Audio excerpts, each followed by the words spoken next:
ए टमाटर का हाल बा हो। एकदम बढ़िया हाल बा हो। ये मर्दी आलुया तो जेल में चल गइल बा हो।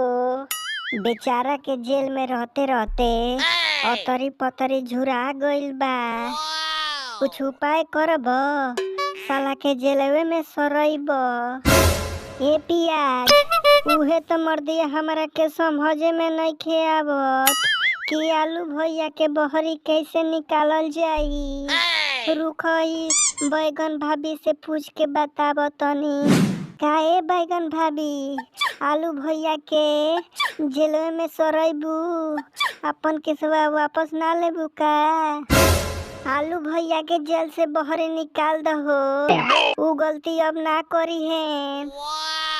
ठीक है को तरह टमाटर देवरू अब हुनकरी बिना हमरो मन नइखे लागत। अब का करी गलती तो हमरा से हो गइल बा। उनके जेल में डलवा देहनी।